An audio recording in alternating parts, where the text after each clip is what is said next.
Neste vídeo, um texto sobre o pastor José Teixeira Rego, depois de quase 20 anos de sua trágica morte. Este texto foi publicado no jornal Mensageiro da Paz em novembro de 1979. Seja bem-vindo ao Diário Pentecostal Historiando, análise histórica e crítica sobre o movimento pentecostal brasileiro. Se inscreva no canal e siga nossas redes sociais. O povo que não conhece a sua história está condenado a repeti-la.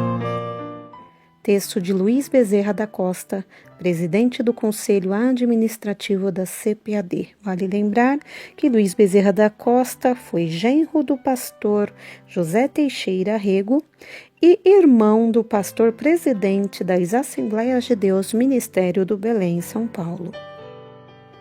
A história da obra de Deus no Ceará e o rastro de sacrifícios e vitórias daquele que foi chamado o apóstolo do Ceará. Ora, o que planta e o que rega são um, mas cada um receberá o seu galardão segundo o seu próprio trabalho. 1 Coríntios 3:8. No ensejo das comemorações que assinalaram o Jubileu de Ouro da Assembleia de Deus em Fortaleza, sentimos dizer algo acerca desse meio século da atividade do povo de Deus na capital cearense, onde temos tido participação nos últimos 37 anos. O Ceará, como todo o Nordeste brasileiro, é uma terra sofrida, constantemente assolada por secas impiedosas que levam o cearense a um misticismo às vezes exagerado. Juazeiro do Norte, terra do Padre Cícero, e Canindé, cidade do São Francisco, são dois polos de romarias anuais que envolvem centenas de milhares de pessoas humildes que se deslocam de cidades longínquas à procura de milagres que não acontecem. Inegavelmente, a terra cearense é solo fértil para crescimento da idolatria romana e das múltiplas formas do perigoso espiritismo. Foi, pois, em meio a tanta adversidade que, a 7 de setembro de 1929, lançou-se a gloriosa semente do Evangelho de Nosso Senhor Jesus Cristo, que é o poder de Deus para a salvação de todo aquele que nele crê. Assim, estava oficialmente fundada a Assembleia de Deus em Fortaleza pelo pastor Antônio Rego Barros, que fora enviado pela igreja em Belém do Pará. Em outubro de 1931, esse irmão mudou-se para Maceió, Alagoas, e o irmão Julião, oficial reformado da polícia, assumiu a direção do trabalho. E a 1º de maio de 1932, quando o Ceará sofria uma das mais drásticas secas de sua história, foi o pastor José Teixeira Rego eleito presidente da igreja. Em seu livro Breve História da Assembleia de Deus no Ceará, editado em março de 1942, o pastor Teixeira escreve: Em dezembro de 1931, cheguei do Rio de Janeiro. Eu era pastor em Petrópolis e vim para cuidar dos meus negócios em Uruburetama, sem saber o que o Senhor reservava para o meu futuro. Aqui chegando, segui para a fazenda do meu sogro, onde recebi insistentemente pedidos para que ficasse substituindo o irmão Julião. Em 1º de maio de 1932, assumi o pastorado da igreja e em seguida o irmão Julião viajou. Em junho, fiz o censo da igreja, constatando haver 42 membros em comunhão e 21 congregados. Nessa ocasião, a seca se prolongava e a miséria e a fome batiam em todas as portas. O auxílio que recebia da igreja de Belém do Pará foi reduzido a 50 mil réis e em 1934 deixou definitivamente de ser enviado. Em fevereiro de 1933, aluguei uma casa no bairro Benfica. Em 1935, os cultos foram transferidos para a Rua Santa Teresa, 673. O templo da Rua Santa Teresa, que era um velho salão, já não comportava o povo sedento da palavra de Deus. Em novembro de 1941, Demolimos o velho prédio e, no mesmo local, construímos um novo templo em estilo moderno, amplo, confortável. A obra é modesta, mas representa grande esforço e traduz o desenvolvimento que teve a campanha evangelística no Ceará. Os pastores que ainda vivem e foram companheiros de José Teixeira Rego são unânimes em testemunhar da sua humildade, disposição e dedicação à causa do Senhor. Com sua vida exemplar e com a experiência adquirida ao longo do seu abençoado ministério de quase 3 décadas, o pastor Teixeira teve atuação destacada nas convenções e escolas bíblicas realizadas em vários pontos do país, onde sempre mereceram destaque seus pronunciamentos.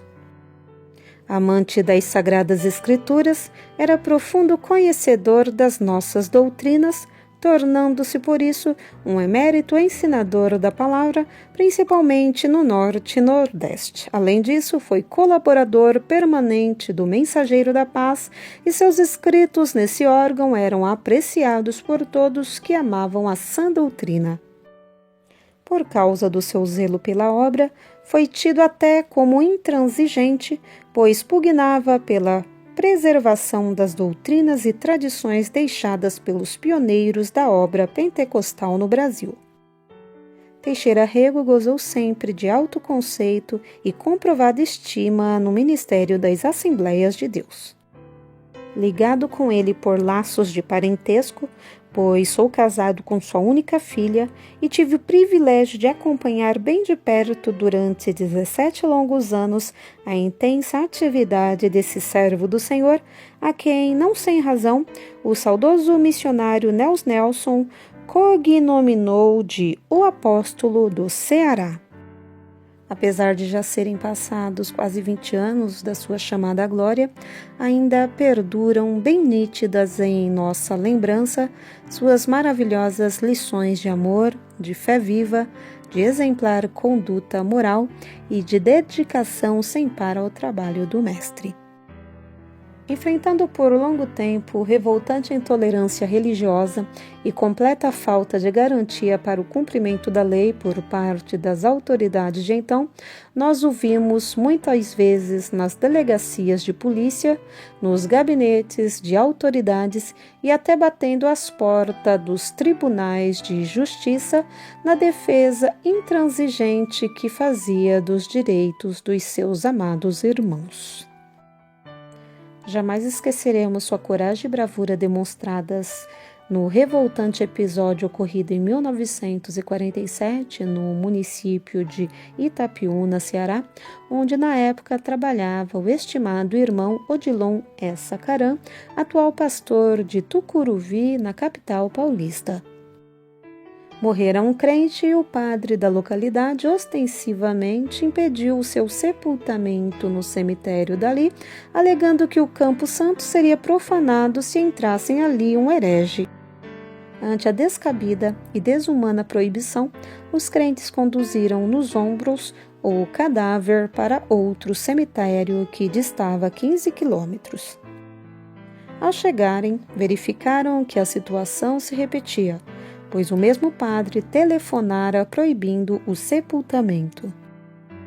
Não fora a coragem e a bravura do pastor Teixeira Rego, tomando medidas urgentes junto às autoridades em Fortaleza, o cadáver daquela serva do Senhor continuaria insepulto.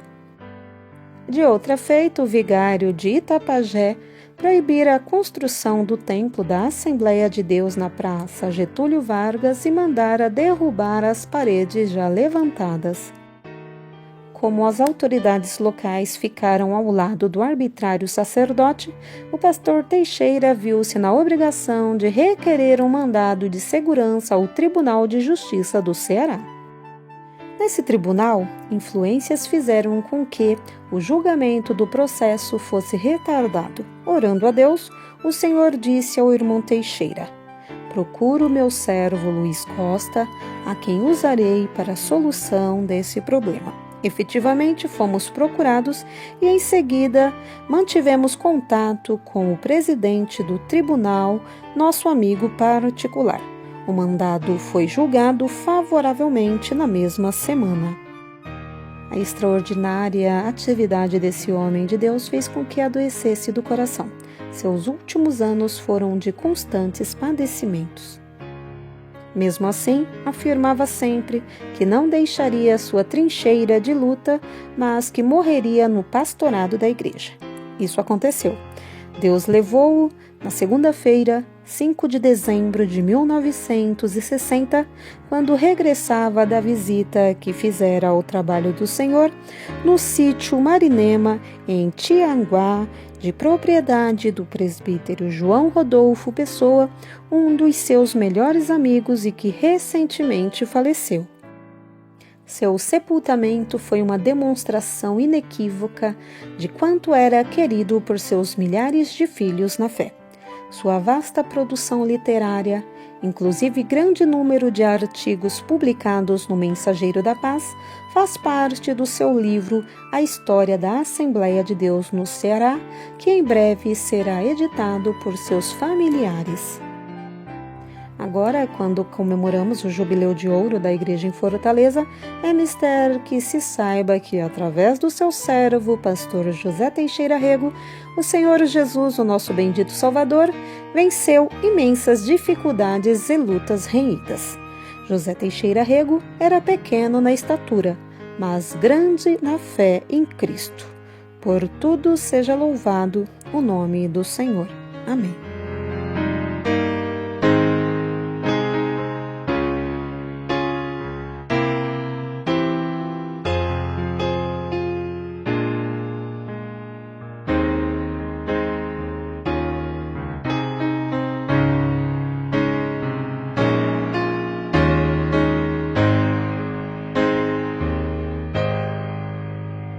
Porque nada podemos contra a verdade, senão pela verdade. Segunda carta aos Coríntios 13:8.